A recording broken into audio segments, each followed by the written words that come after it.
बेहद स्वागत है जी सभी स्टूडेंट्स का। हमारे साथ मौजूद हैं जसमीत भाटिया जी, लैंडमार्क इमिग्रेशन के चीफ हैं।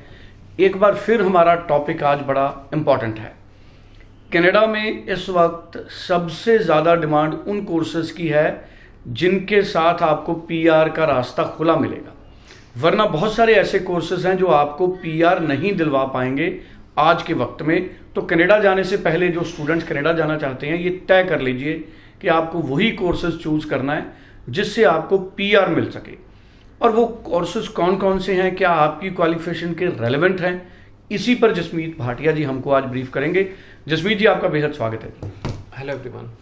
जसमीत जी, कैसे कैसे कोर्सेज हैं, क्या हमारे जो कॉमन मैक्सिमम मेजॉरिटी स्टूडेंट्स हैं उनके प्रोफाइल्स रेलेवेंट बनेंगे? कोर्सेज ज़रूर बताएं। देखो सुरेंद्र जी, मैं एक चीज़ बताता हूँ कि जब जैसे जैसे ये इंडस्ट्री इवॉल्व हुई पिछले 10 साल में, तो जो ऑब्जेक्टिव था बच्चे का वो चेंज होता गया।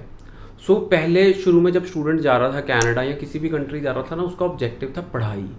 तो रिजल्ट तो पीआर में आना ही था, क्योंकि एक फोकस से जा रहा था कि मेरा ऑब्जेक्टिव है स्टडी।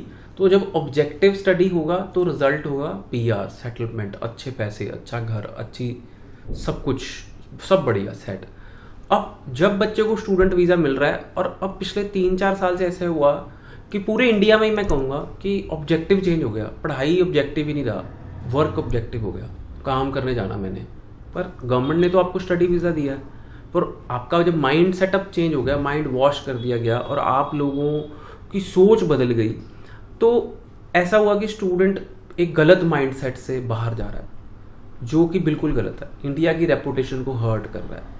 मैं कहूँगा स्पेशली नॉर्थ इंडियन स्टूडेंट्स, तो कल को ऐसा हो सकता है कोई भी कंट्री, आज की डेट में कनाडा फिर भी एक्सेप्ट कर रहा है, कोई भी कंट्री कहेगा कि नॉर्थ इंडियन स्टूडेंट मत भेजो क्योंकि ये पढ़ने नहीं आते। ऑस्ट्रेलिया तो सरेआम कह ही रहा है क्योंकि हम पढ़ने नहीं जाते, हमारा ऑब्जेक्टिव सेम नहीं है। स्टूडेंट्स, जब हमारा एक ऑब्जेक्टिव क्लियर होगा तो रिजल्ट बहुत बढ़िया आएगा।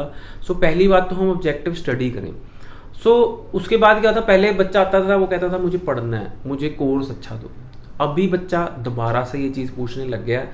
तो मेरे को लगता है कहीं ना कहीं जो कनाडा चेंजेस लेके आ रहा है वो बच्चे की बेटरमेंट के लिए ही है। कंसल्टेंट का नुकसान हुआ है क्योंकि बहुत सारे कंसल्टेंट ऐसे भी हैं जो अपनी दुकानें बंद कर गए हैं क्योंकि वो धोखाधड़ी के नाम पे काम चल रहा था, और बहुत सारे ऐसे कंसल्टेंट भी हैं जो अच्छा काम करते थे, उन्होंने अच्छा काम और अच्छा शुरू कर दिया। स्टूडेंट, जो कंसल्टेंट का काम है वो आपको एक अच्छा कोर्स दिलाना, गाइड करना कि आप वहाँ पे सेटलमेंट हो गए कि नहीं हो गए। मैं पिछले इतने सालों से इस इंडस्ट्री में हूँ, तो मेरे को भी एक नया कोर्स पता लगा, टर्फ मैनेजमेंट। टर्फ मैनेजमेंट क्या होता है कि जो आपकी ग्रास होती है नॉर्मली गोल्फ कोर्सेज में, कनाडा में 5000 से भी ज़्यादा गोल्फ कोर्सेज हैं, बट उसकी टर्फ मैनेज करना, उसका फ्लोर मैनेज करना, तो वहाँ पे आर्टिफिशियल ग्रास या नेचुरल ग्रास जो फिट इन होती है, उसकी इतनी जॉब है कि हर गोल्फ कोर्स को 4 से 5 मैनेजर चाहिए टर्फ मैनेज करने के लिए। मैनेजर, हाँ, जो टर्फ मैनेज करें। बट ये मुझे इस टूर में कनाडा के पता लगा कि इसका भी एक कोर्स है, और इसकी शॉर्टेज इतनी ज़्यादा है क्योंकि कनाडा में सबसे ज़्यादा गोल्फ कोर्सेज हैं दुनिया के, और सबसे ज़्यादा गोल्फ कनाडा में ही खेली जाती है। स्टूडेंट्स, ये एक नया कोर्स मुझे पता लगा, बच्चों को कैसे पता लगेगा। और जब ये ट्रेंड चेंज होता गया, जब ऑब्जेक्टिव चेंज होता गया, तो स्टूडेंट कोविड के बाद जब काउंसलर के पास आता था तो काउंसलर भी अपना काम भूलती गई। बच्चा आता था, बच्चा कहता था मुझे जनरल आर्ट साइंसेस दे दीजिए, सबसे आसान कोर्सेज है, मुझे जनरल बिजनेस दे दीजिए, सबसे आसान कोर्सेज है, ये कॉलेज दे दिए, ये लोकेशन दे दिए, मुझे कोई पीआर से फ़र्क नहीं पड़ता, मैंने तो काम करना है वहाँ जाके। माइंड सेट चेंज हो गया, और काउंसलर भी भूल गई कि इसको मैंने एक अच्छा कोर्स देना था, एक अच्छा करियर पॉइंट ऑफ व्यू से गाइड करना था। तो ये सब चेंजेस आते गए इंडस्ट्री के साथ। अभी फिर दोबारा हम स्क्वायर वन पे हैं, और स्क्वायर वन से अगर बात करें तो हमें दोबारा से किसी भी कंट्री में, ये कनाडा की बात नहीं कर रहा, अगर आप ऑस्ट्रेलिया जा रहे हो, यूके जा रहे हो, जर्मनी जा रहे हो, आप एक कोर्स अच्छा लेके जाएं ताकि आपको वहाँ पे जॉब मिले और सेटलमेंट अपॉर्चुनिटीज़ हो। अगर आप कोर्स अच्छा नहीं लेके जाएंगे तो सेटलमेंट अपॉर्चुनिटीज़ नहीं होंगी। अगर आप पढ़ाई पे ध्यान नहीं देंगे तो पीआर नहीं मिलेगी, और अगर आप सिर्फ वर्क करते रहेंगे तो कहीं ना कहीं आपको मुश्किलों का सामना करना पड़ेगा। अभी आपको मैं एक चीज़ बताना चाहूँगा कि कनाडा में इस टाइम पे कम से कम नहीं तो 1 लाख बच्चा ऐसा होगा जो विड्रॉ हो चुका है कॉलेजेस से, जो फेल हो चुका है कॉलेजेस से, जो इधर उधर धक्के खा रहा है LMIA में या कुछ और वर्क परमिट कन्वर्जन में, पर अल्टीमेटली वो लॉयर्स को, इमिग्रेशन लॉयर्स को पैसे देता रहा है, which is a wrong way. जो आपने पैसा कमाया वो यहाँ खर्च कर दिया, उसका क्या फ़ायदा हुआ?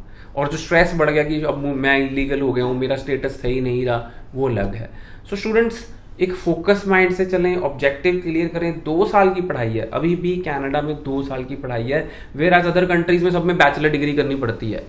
कनाडा में 2 साल की पढ़ाई है, 2 साल पढ़ लें, पार्ट टाइम काम करें जितनी रिक्वायरमेंट है, और उसके बाद हम अच्छी जॉब करें, सेटल हों, और फिर हम देख सकते हैं कि हमने कितना काम करना है। बट अगर आप पहले पढ़ाई के दौरान अगर क्या कहते हैं काम पे ज़्यादा ध्यान देंगे तो yes there will be issues and you will not be able to survive in this tough environment, क्योंकि कनाडा बहुत ज़्यादा स्ट्रिक्ट होगा आने वाले टाइम में, और स्टूडेंट को पढ़ाई करनी बहुत ज़्यादा ज़रूरी है।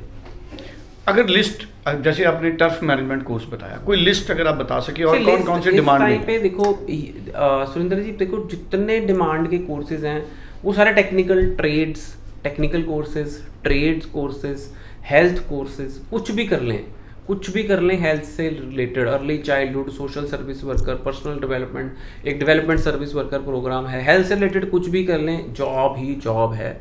Occupational therapist, massage therapist, job ही जॉब है। और अगर हम बात करें कि टेक्निकल साइड में कोई भी कोर्स कर रहे हैं, कोई भी टेक्नीशियन का कोर्स कर लें, बहुत जॉब्स हैं, क्योंकि कोई भी वेल्डिंग टेक्नीशियन नहीं बनना चाहता। हर कोई चाहता है कि, हर पेरेंट भी चाहता है कि मेरा बच्चा वेल्डिंग टेक्नीशियन घूम रहा है, मेरा बच्चा तो वाइट कॉलर जॉब करे। आपको एक चीज़ समझने की ज़रूरत है कि वेल्डिंग टेक्नीशियन की जॉब जल्दी मिलेगी, ज़्यादा पैसे मिलेंगे। जो वाइट कॉलर जॉब है उसमें कम पैसे मिलेंगे और जॉब भी नहीं मिलेगी। सो ये समझने की हमें ज़रूरत है। Welding technician, plumbing technician, heating ventilation technician, air conditioning technician, ये जॉब्स, बहुत जॉब्स हैं, इतनी जॉब्स हैं आप सोच भी नहीं सकते। और सेकेंडली PR भी है, अगर जॉब मिल गई तो PR है। सो स्टूडेंट्स, ये हमें माइंडसेट चेंज करना पड़ेगा। और प्रोविंस कोई मैटर नहीं करता, कोर्स मैटर करेगा। जब आप कनाडा जा रहे हैं कोर्स मैटर करेगा।